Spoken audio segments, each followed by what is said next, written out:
Hi everyone, my name is Jen Altman and I'm the East Bay Program Manager for the Jewish Baby Network, and I am here today celebrating my most favorite holiday, and that is Sukkot. And I'm here in my sukkah, and I'm so happy to be here in my sukkah. I can just show you around a little bit. Over here we have a fountain, that's where you're hearing that sound. And we have up above, we have the schach, the branches, the sukkah. Here we have photos of ancestors, people who have passed that we are inviting in, our Ushpizin. Anyhow, so Sukkot. I'm going to explain in this video a little bit about how to celebrate Sukkot and a little bit of its meaning and what to do in the sukkah. And here we go. So Sukkot is one of the three major pilgrimage festivals in ancient Israel. So a long time ago, when the Jews lived in the land of Israel and had a temple, there was these three pilgrimage festivals that were the cornerstone of Judaism. So Passover, Shavuot, and Sukkot. So on these three pilgrimage festivals, all the Jewish people of the land would travel to the temple and there would be a huge celebration. And these celebrations were all related to the agricultural cycles in the land of Israel. And Sukkot was the harvest festival, and it was also the time of year that the people would start to pray for rain for the next season. And it was a holiday that was considered to be the most joyous, like the absolute most joyous. And during Sukkot, they would also every day of Sukkot, there was a different offering for the different nations of the world. So it was also considered a peace festival. So later on in history, when after the temple was destroyed and Jews began to live all over the globe, Judaism became no longer centered around the temple in Jerusalem. And so at that point, Sukkot took on a different symbolism and meanings. And the themes of Sukkot began to be connected to the stories from the Torah. So another layer of meaning was put onto the sukkah, which is now the sukkah became a commemoration of the booths that the Jewish people would build in the desert after fleeing slavery in Egypt. And these booths were called Sukkot. And it symbolizes God's protection in the wilderness. It symbolizes God's protection in the wilderness and also reminds us of the fragility of life. So how do you make a sukkah? What makes a kosher sukkah? So a sukkah has to have at least two walls. In my sukkah, I just built the frame out of wood, and then I hung tapestries around it. It also needs to have something covering the roof, and that in Hebrew is called schach. It's hard to say. And that is branches. So you put branches. They can't be from a tree that's alive. So you don't build your sukkah under a tree.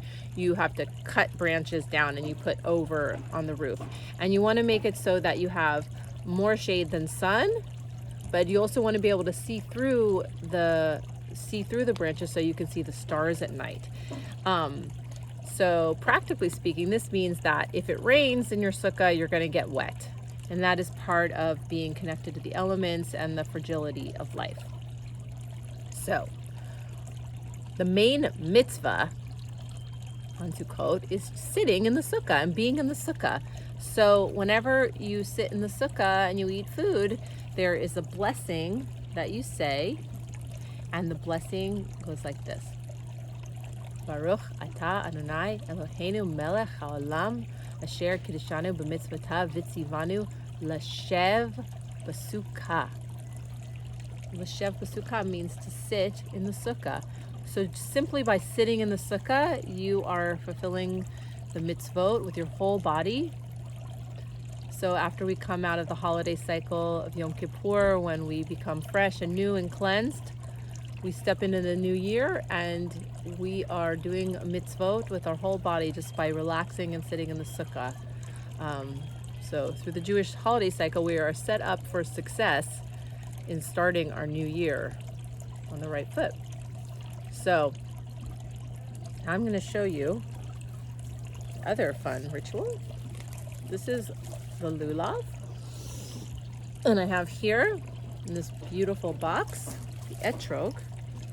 Now it says in the Torah that we're supposed to bring together the 4 species. All right, now I'm going to explain how to shake the lulav and the etrog. It says in the Torah that you're supposed to put the 4 species together. So this is called the lulav, and it's the palm branches and the myrtle and hadass. All right, now I'm going to explain about the lulav and the etrog.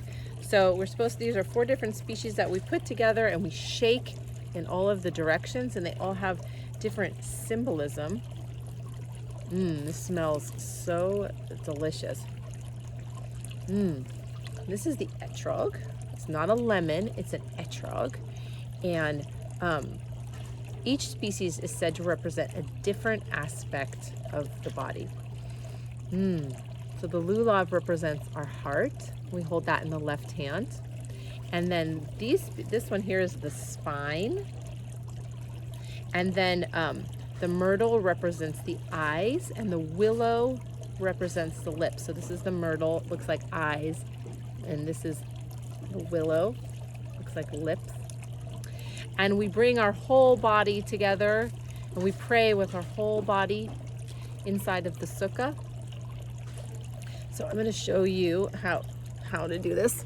Some people also say that these different items all represent different kinds of people that we all bring together and celebrate in our community. So I'm going to stand up and show you. All right. So we hold the etrog in our left hand and the lulav in our right hand, and we say a blessing. And I like, there's lots of different ways to do this, and in different communities they do it different directions, but you face east, and then some people will do east, west, south, north, east, west, up, down. And some people will do from all the directions this way and up, down.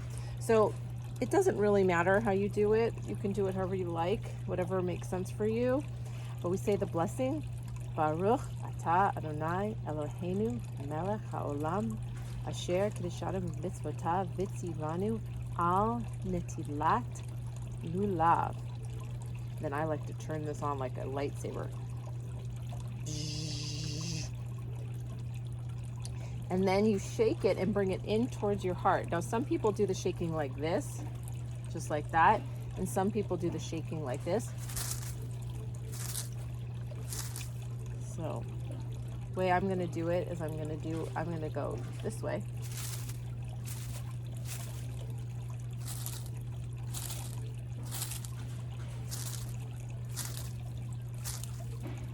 So I do it to the south, the north, the east, the west, up and down. You shake it 3 times in each direction, and then back to your heart. And we pray for rain to fall from the heavens, and we pray for good abundance everywhere. So another blessing that we say in the sukkah, the first time we sit in the sukkah or the first time we shake our lulav and etrog, is the Shechianu blessing. It goes like this: Baruch atah Adonai Eloheinu melech haolam shehechianu v'kiyamanu v'higianu lazman hazeh, which we are thanking God for bringing us into this time, in this place, in this season. And I do just love this holiday. So another thing that we do on Sukkot is we invite in the ushpizin. And ushpizin is Aramaic for guests. So in the traditional prayer books, you'll find the ushpizin are the forefathers in the Jewish tradition, namely Abraham, Isaac, Jacob, Moses, Abraham, Isaac, Jacob, Joseph, Moses, Aaron, and David. And Recently, it's become popular to invite in the matriarchs as well and other important women of Israel. And some of those, namely, are Sarah, Rachel, Rebecca, Leah, Miriam, Abigail, and Esther. And they're invited in either paired with the men or on their own. And also what I like to do is I like to invite some more recent ancestors from my own family. And so I've also made it a practice to put pictures of some of my family ancestors in the sukkah. And you'll see here have pictures of some of my ancestors and some of my teachers who have passed. And so you can feel free to invite in whoever you want into your sukkah. And you can even make it a fun game too. And my kids like to invite sometimes mythical people to our sukkah as well. And that can be a fun activity.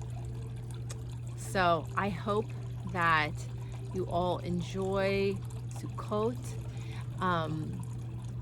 It is designed to be one of the most joyous holidays of the year. So I want to bless you all to feel the abundance of all that you have in your life, and to truly in your heart feel a gratitude for all those things that you have, because life is fragile, and we're so lucky to be here right now. So Chag Sameach to all of you, and I wish I could have you all come and be in my sukkah. But I hope that you will be inspired to build your own sukkah or find a sukkah to go and visit. And Chag Sameach.